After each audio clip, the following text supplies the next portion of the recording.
Mayag nga gabi uli sa tanan. Narito na naman tayo upang pag-aralan natin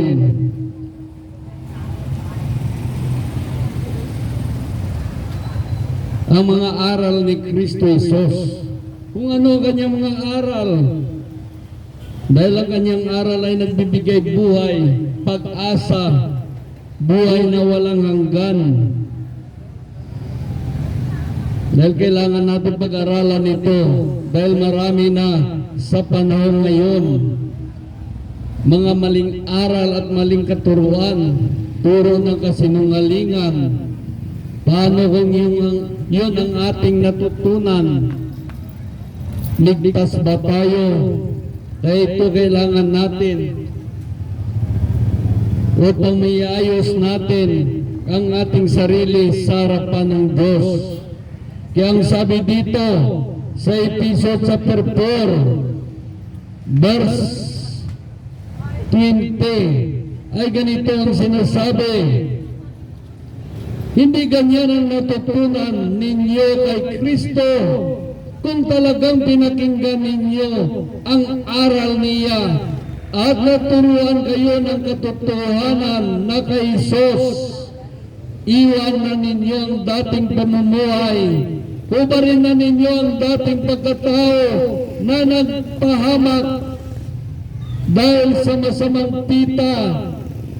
Sabi sa verse 23, magbago kayo ng diwa at pag-iisip at dapat makita sa inyo bagong pagkatao na nilikha na kalarawan ng Diyos, kalarawan ng kanyang katwiran at kabanalan. Naging kalarawan ba tayo ng katwiran ng Diyos? Naging larawan ba tayo ng kanyang kabanalan? Dapat maging kalarawan natin ang Diyos sa kanyang katwiran at kabanalan. Kaya maliwanag. Kaya ang sabi dito sa Hebreo chapter 6 verse 1 ay ganito ang sinasabi: kaya wag na ang mga panimulang aralin tungkol kay Kristo ang pag-aralan natin, kundi yawang mag-atid sa atin ng ganap na pagkakaunawa. Dahil malapit na si Kristo bumalik, dapat ito pag-aralan natin. Ganap na pagkaunawa. Dahil marami ngayon mga tao halos hindi nila naunawaan ang Biblia. Ito'y salita ng Diyos, nagbibigay buhay at pag-asa, buhay na walang hanggan. Kaya si Kristo malapit nang bumalik. Ngunit marami pa mga tao ayaw makinig sa salita ng Diyos. Hindi nila gusto makinig ng salita ng Diyos. Paano kung biglang bumalik si Kristo Jesus? Kaya mapapahamak tayo. Kaya ang sabi sa Hebreo chapter 9 verse 28, siya'y muling babalik. Siya'y muling babalik upang iligtas ang mga naghihintay sa Kanya. Isa ba tayo naghihintay sa pagbabalik ni Kristo? Kung isa tayo naghihintay, iayos natin ang ating sarili sa harapan ng Diyos. Dapat malaman natin ang buong katotohanan ng pagbalik ni Kristo Jesus upang maging ganap ang ating kaalaman tungkol sa paghanda sa pagbalik niya. Kaya maraming mga tao ngayon naging busy kayo sa hanap buhay.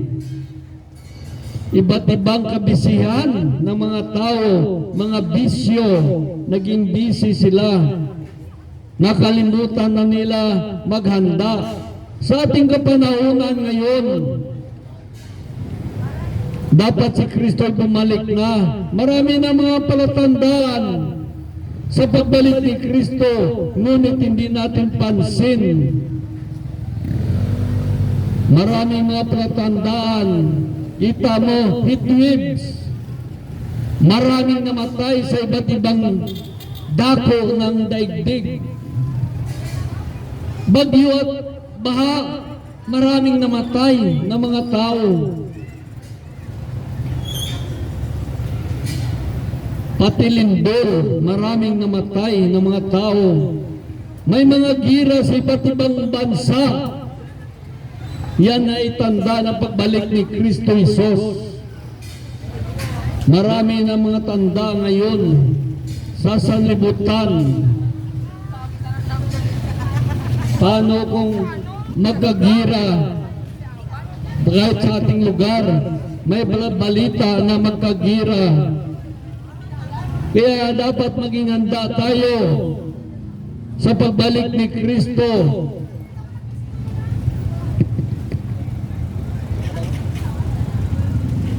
Yan sabi dito sa Mateo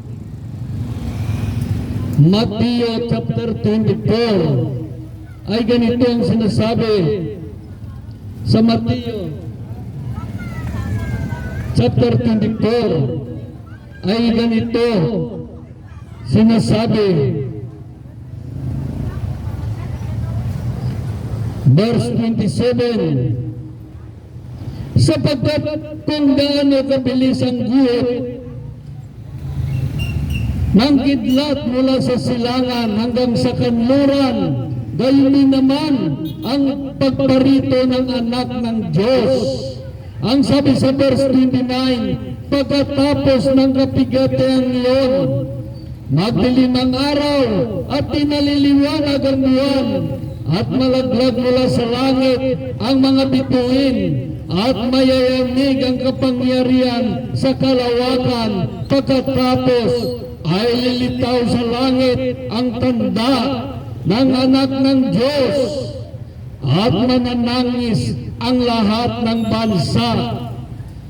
Makita nila ang anak ng Diyos na sa alapap dumarating, na may dakilang kapangyarihan at malaking karangalan. Imagine ninyo, busy tayo sa pagtinda, biglang dumating si Kristo, makita natin sa lapap, anong gagawin natin? Kaya sabi dito, mananangis ang lahat ng bansa. Ito mga Kristiyano nakakaalam ng katotohanan. Dahil sa pagbalik ni Kristo ay katapusan ng daigdig. Katapusan na. Kaya ano gagawin natin sa pira natin? Ari-arian natin, hindi na natin madala. Kung sakaling dumating si Kristo, may rapture na magaganap.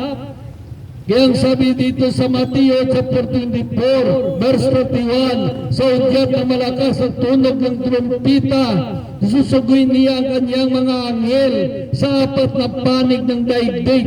Titipunin niya ang mga hinirang mula sa lahat ng dako. Isa ba tayo ang hinirang? Kaya si Kristo muling babalik upang iligtas ang mga naghihintay sa Kanya. Isa ba tayo naghihintay sa Diyos? Yang sabi dito sa Mateo chapter 24 verse 3, nasa bundok ng Olibo si Jesus, samantala siya'y nakaporoon. Palihim siyang tinatanong ng kanyang mga alagad, kailan po ba mangyayari ang mga bagay na ito? Ano po ang maging palatandaan ng iyong muling pagparito at ng katapusan ng daigdig? Ang sabi sa verse 4, sumagot si Jesus, mag-ingat kayo na huwag kayong nailigaw ni naman, sapagat maraming paparito sa pangalan ko at magsasabi ako ay kay Kristo at marami silang nailigaw. Kaya kita mo napakaraming reliyon na ngayon. Yan isang tanda ng pabalik ni Kristo. Ang sabi sa verse 6, makarinig kayo ng alingaw-ngaw ng labanan at mga balita tungkol sa digmaan. Huwag kayong mapagabag. Dapat mangyayari ang mga ito. Kaya nakita natin marami ng mga balita tungkol sa digmaan. May digmaan na sa iba't ibang lugar. Kahit sa ating lugar, binabalita na rin para magkaroon ng digmaan. Kaya dapat maging handa tayo kung isa tayo mamatay kung sakaling magkagira. Saan tayo pupunta? Sabi dito, sapagkat makibaka ang bansa laban sa bansa at kaharian sa kapwa kaharian. Kaya nakita natin, nagpaplano ngayon ang mga hari sa lupa na magkagira dahil kung sino manalo, siya maging hari sa buong daigdig. Sabi dito, sapagkat magibaka ang mga bansa laban sa kapwa bansa at kaharian sa kapwa kaharian, magkagutom at lilindol sa iba't ibang dako. Pag may gira, malaking gutom. Nakita natin marami na rin mga lindol sa iba't ibang panig at marami ang namatay. Ito isang tanda ng pagbalik ni Kristo. Ang lahat ng ito ay pasimula sa paghirap. Kaya kung nangyayari yan, ibig sabihin nagsimula na. Papunta na tayo doon sa katapusan ng daigdig. Sa mga panahon iyon, kapuputan kayo ng lahat dahil sa akin at isakdal upang pahirapan at patayin. Kaya maraming mga tao ngayon napupuot na sa mga ngaral ng Diyos. Maraming napupuot, maraming tatalikod sa kanilang panampalataya at napuot sa isa't isa.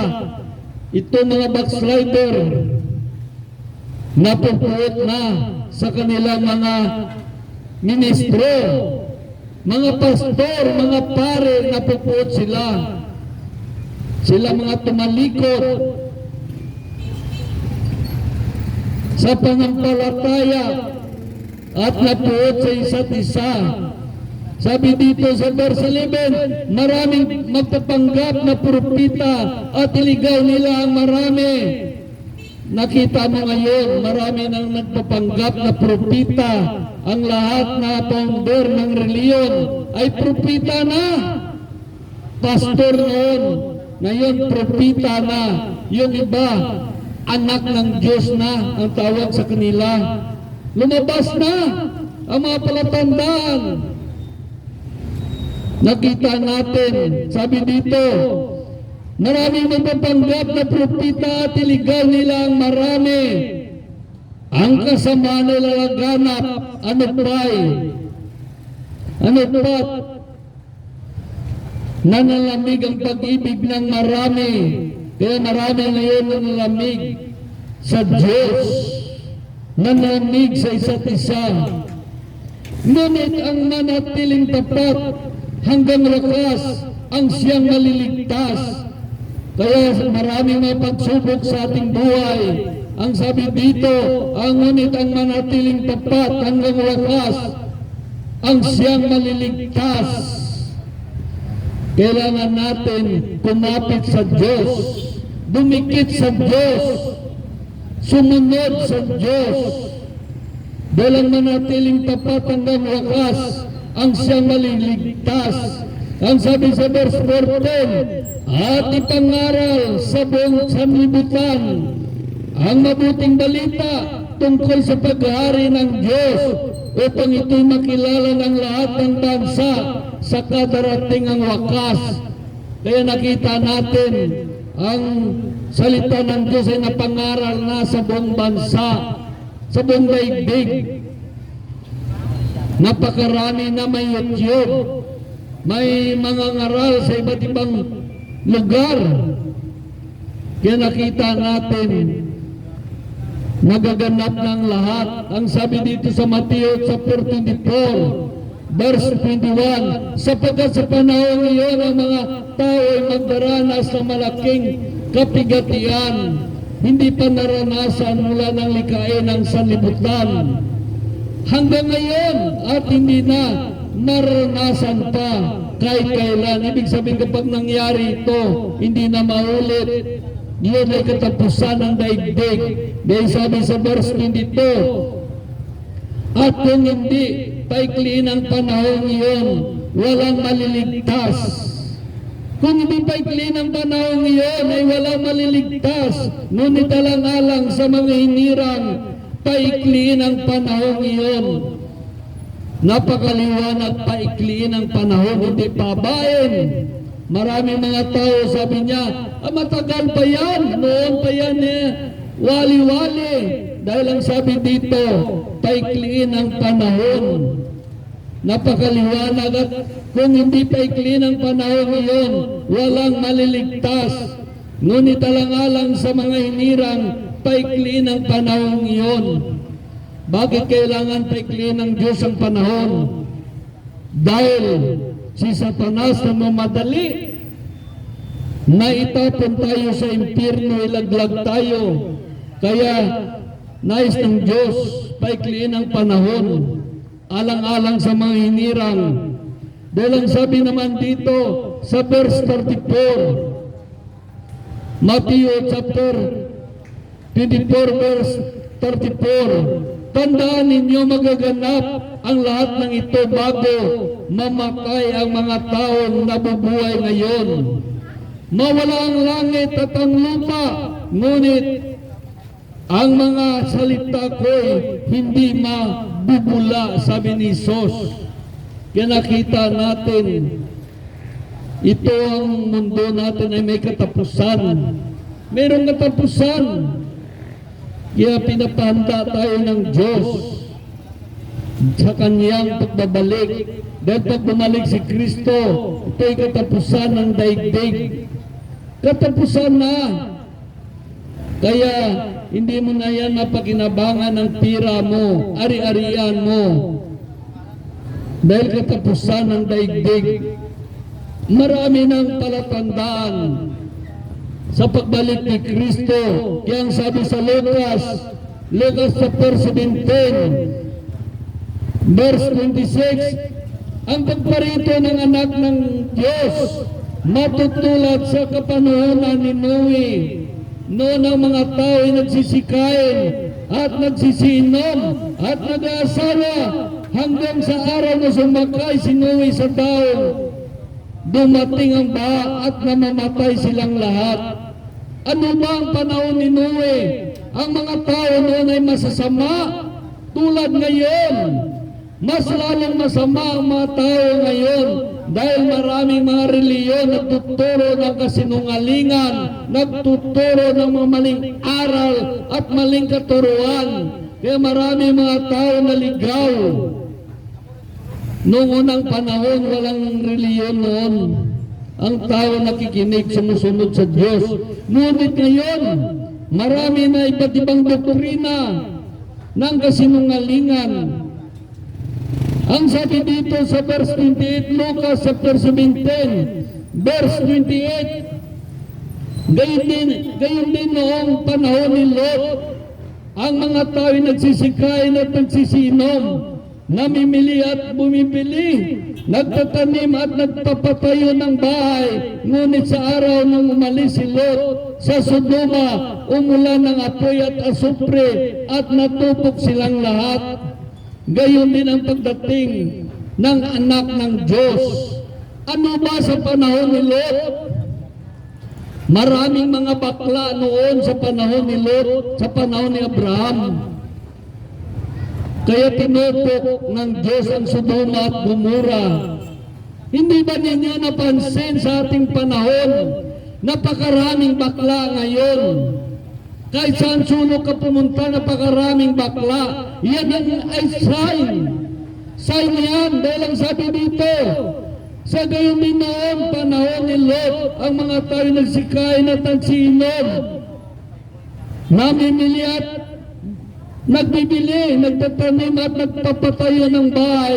Ngunit, ang araw na yon, umalis si Lot sa Sodoma, umulan ng apoy at asupre at natupok silang lahat. Gayon din naman ang pagdating ng anak ng Diyos. Yan ang sa panahon ni Lot, ni Abraham at ni Lot. Napakaraming bakla noon. Kaya sa ating kapanahonan, ganun na rin. Yan ay sign ng pagbalik ni Kristo. Kaya maliwanag ang sabi dito. Kaya tayo ay nasa mga huling araw na. Kaya kailangan, kaya maraming naglabasan ng mga bulaang guro sa ating kapanahonan, bulaang propita, antikristo. Ito'y makikita mo sa mga huling araw. Dahil ang sabi dito sa Mateo chapter 24, ay ganito naman sinasabi sa Mateo chapter 24, verse 11, ay ganito ang sinasabi, maraming mga magpapanggap na mga propita at ililigaw nila ang maraming mapapanggap na propita. Sabihin nila, ang aming founder ay propita. Kaya ang sabi naman dito sa Mateo chapter 24 verse 4 to 5, sumagot si Jesus, mag-ingat kayo na huwag kayong mailigaw ni numan, sapagkat maraming paparito sa aking pangalan at magsasabi, ako ay kay Kristo, at marami silang nailigaw. Kaya nakita natin maraming maligaw. Iligaw sila. Nakita natin ang mga huling araw, sabi dito sa Timoteo, ikalawang Timothy, ay ganito naman ang sinasabi sa mga huling araw. Ikalawang Timothy chapter 3 verse 1 to 7, tandaan mo, ito mababatbat sa kahirapan ang mga huling araw. Ang mga tao ay magiging makasarili, gamhanan sa salapi, palalo, mayabang, at mapag-alipusta, suwail sa magulang, at walang utang na loob, at lapastangan sa Diyos. Yan ang makita mo sa mga huling araw. Ang mga tao, ang mga kanyang mga ugali, ganyan makita mo. Sabi dito sa verse 4, bukod dito, maging malupit sila, walang habag, maninirang puri, mapusok, marahas, at namumuhay sa mabuti. Maraming mga tao ngayon namumuhay sa mabuti. Hindi lamang iyan, sila'y naging taksil, walang paros, palalo at mahilig sa kalayawan. Salip ang mga bagay na ukol sa Diyos. Kaya mga tao ngayon napakahilig sa kalayawan. Yan mga sign sa mga huling araw. Sabi dito sa verse 5, sila'y nagkunwari mga manampalataya, ngunit hindi naman makikita sa buhay nila ang kapangyarihan nito. Dahil nagsabi, sumasamba naman kami kay Kristo, sa Diyos naman kami, kay Kristiyano kami, ngunit gumagawa ng kasalanan, kaya hindi makikita sa buhay nila ang kapangyarihan nito. Ang sabi naman dito, sa mga huling araw, makita mo ngayon, napakarami mga bulaang guro, antikristo sa mga huling araw. Dahil ang sabi dito sa ikalawang Pedro, chapter 1, ikalawang Pedro chapter 2, verse 1, nung una lumitaw sa Israel ang mga bulaang propeta, at sa inyo naman, may lilitaw na mga bulaang guro. Gagamitan nila kayo ng katusuhan ng pagtuturo ng mga aral na nakasira ng inyong panampalataya. Itinakwil nila ang Panginoon na nagligtas sa kanila. Paano nila itinakwil ang Panginoon?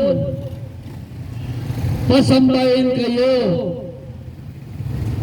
sa ribulto, parusaryuhin kayo. Hindi kayo babasahin ng banal na aklat ng Biblia, baka masira ang ulo ninyo. Ano ba? Paano nila tinakwil ang Panginoon? Pinaniwala kayo na si Kristo ay tao lang at hindi Diyos. Ano ba? Paano nila itakwil ang si Kristo? Sabi nila, huwag ka magbasa ng Biblia, baka masira ang ulo mo. Paano ka masira ito? Ang Biblia ay salita ito ng Diyos. Ito si Kristo Isos. Si Kristo Isos. Paano masabi na masira ang ulo mo? Dahil ang sabi dito sa 1 chapter 1 ay ganito, verse 1. Sa pasimula pa ay naroon ang salita, kasama ng Diyos ang salita, at ang salita ay Diyos. At ang salita ay Diyos. Ang sabi sa verse 14, naging tao ang salita at sinanirahan sa piling natin. Nakita namin ang kanyang kapangyarihan at kadakilan. Puspos ng pag-ibig at katapatan. Tinanggap niya mula sa Ama ang kapangyarihan at kadakilan bilang bugtong na anak ng Diyos. Napakaliwanag. Yan ang mga huling araw. Ayaw nila maniwala sa salita ng Diyos. Ayaw nila. Tinakwil nila si Kristo Isos. Kaya ang sabi dito sa 2 Pedro chapter 2, verse 2, gayon marami silang naikayat na sumunod sa kanilang kahangalan. Dahil dito pati ang daan ng katotohanan ay nalapastangan. Paano nila nalapastangan ang daan ng katotohanan? Ayaw nila maniwala sa salita ng Diyos. Gusto nila doktrina ng reliyon. Sabi sa verse 3, sa kanilang kasakiman, nilinyang nila kayo sa matatamis na pangungusap upang makuha ang inyong kayamanan. Kaya maraming mga tao nakuha ang kanilang kayamanan dahil hindi sila nagbabasa ng Biblia. Pinapakinggan lamang nila ang doktrina ng reliyon. Kaya sabi sa verse 17, ang katulad ng mga bulaang guro na ito ay mga batis na tutuyo at mga alapap na tinataboy ng unos. Sila'y nilaan ng Diyos sa pusikit na karimlan. Napakaliwanag kaya ang sabi dito sa Zacarias, yan ang mga bulaang guro ngayon at maraming mga iniligaw na mga tao sa kanilang turo. Kaya nakuha ang kanilang kayamanan dahil hindi sila nagbabasa ng banal na aklat. Kailangan natin magbasa.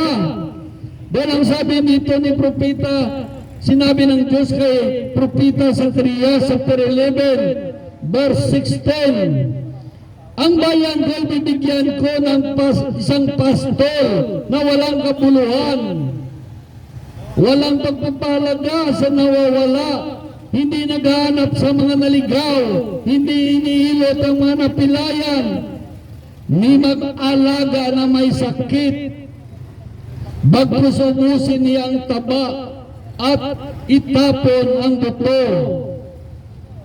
Kaya nakita natin yan sa mga huling araw magkaroon tayo ng mga bulang guro, mga antikristo. Maraming mga tao naligaw kung yabi kay Kristo sila. Lahat ay nagsasabi kay Kristo. Kaya maliwanag ang sabi dito sa Mateo chapter 7. Ano sabi sa Mateo chapter 7? Verse 22, pagdating ng huling araw, marami magsasabi sa akin, Panginoon, Panginoon, nangaral po kami at nagpapalayas ng mga demonyo at gumawa ng mga kapabalaghan sa iyong pangalan. Sabi ng Diyos sa verse 23, at sasabihin ko sa kanila, kailanman hindi ko kayo kilala. Lumayo kayo sa akin, mapagawa ng masama. Kaya maraming mga tao ngayon gumagawa ng masama. Sabihin nila si Kristo ay tao lang, hindi Diyos. Maraming mga tao ngayon gumagawa ng masama. Imbis pasambahin kayo sa Diyos na sa langit, nakatingin sa inyo, pasambahin kayo sa ribulto. Imbis manawagan kayo sa Diyos, nagrosaryo kayo. Kaya sabi sa verse 21, hindi lahat tumatawag sa aking Panginoon, Panginoon ay papasok sa karya ng langit, kundi yaon lamang sumusunod sa kalooban ng aking Ama na sa langit. Ang sumusunod lamang. Kaya sa mga huling araw, nakita na natin sa kapaligiran, napakarami na ngayon mga bulang guro, mga antikristo. Dahil ang sabi dito, sign ito na malapit na dumating ang wakas. Dahil ang sabi sa unang 1, chapter 2, verse 18, mga anak, malapit na ang wakas. Tulad ng narinig ninyo, darating ang antikristo. Ngayon nga'y marami nang lumitaw na mga antikristo. Kaya alam nating malapit na ang wakas. Hindi ba ninyo alam ang mga antikristo? May mga simbahan na antikristo. May mga simbahan na bulang guro. Kaya dapat magbasa kayo ng banal na aklat. Baka ang simbahan ninyo ay antikristo. Baka simbahan ninyo bulang guro ang nagtuturo sa inyo. Kaya kailangan natin magbasa upang hindi tayo madaya ni numan. Kaya maraming nadaya dahil tamad magbasa ng Biblia, pinubaya natin ang ating sarili sa reliyon. Pinubaya natin. Kaya maraming naligaw. Sabi dito sa ikalawang Tesalonika ay ganito sinasabi sa ikalawang Tesalonika chapter 2 verse 9, lilitaw ang suway na taglay ng kapangyarihan ni Satanas, gagawa siya ng lahat ng uri ng himala at nakakalinlang na tanda ng kababalaghan, at gagamit siya ng lahat ng uri na pandaraya sa mga napapahamak, sa mga taong maligtas sana kung kanilang tinanggap at inibig ang katotohanan.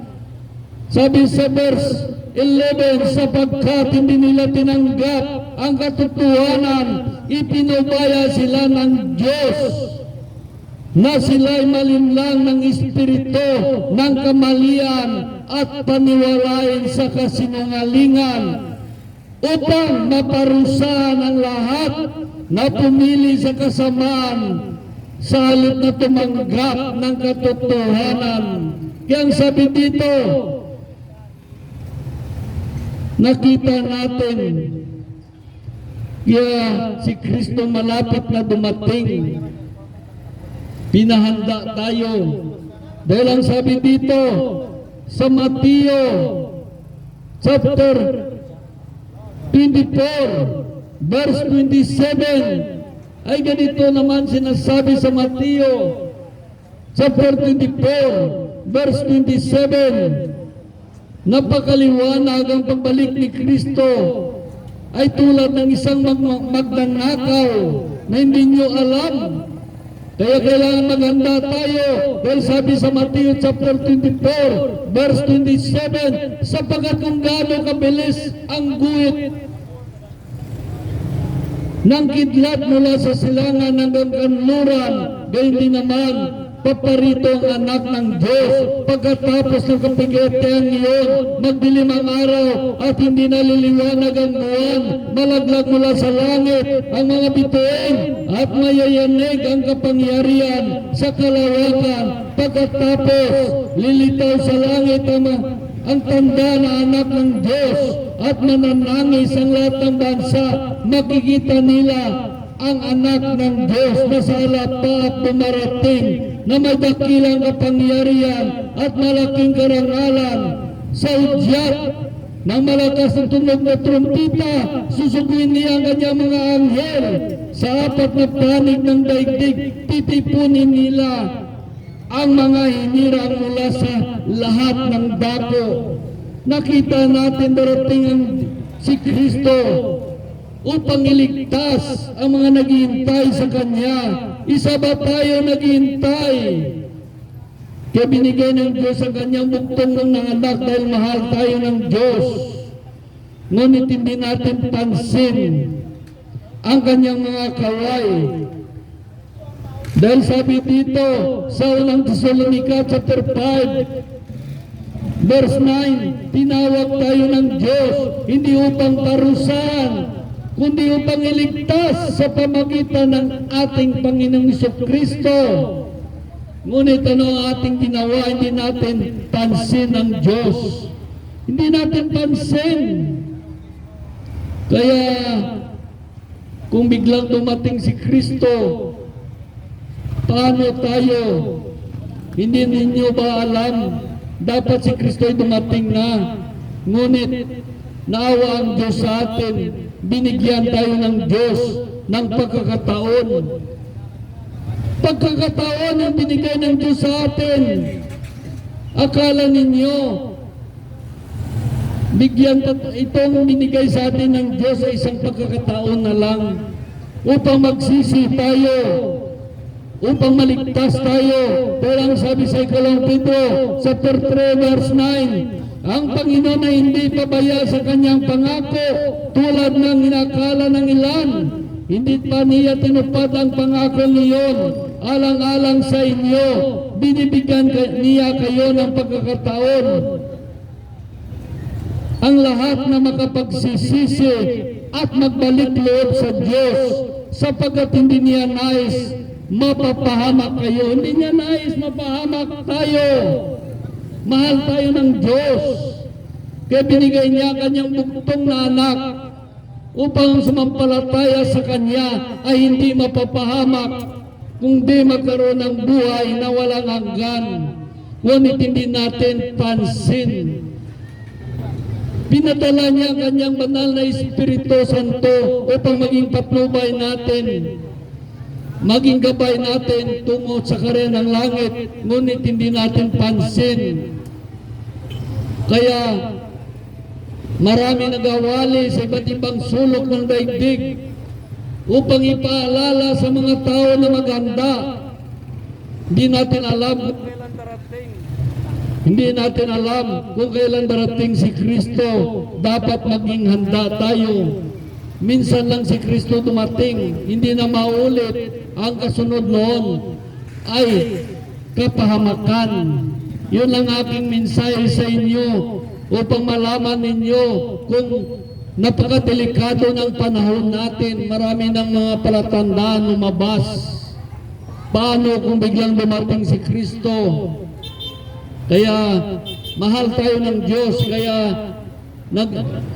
pinadala tayo dito upang ipahayag ang salita niya, salita ng kaligtasan. Hallelujah, purihin ng Diyos.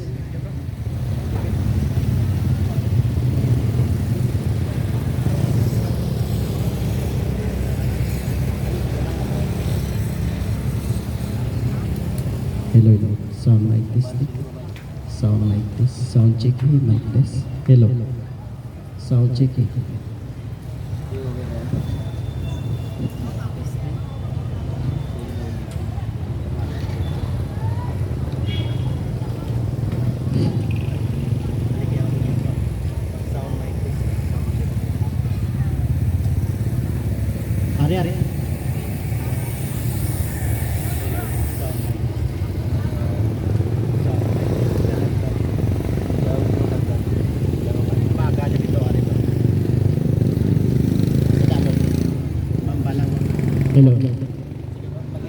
Now mic testing, sound check.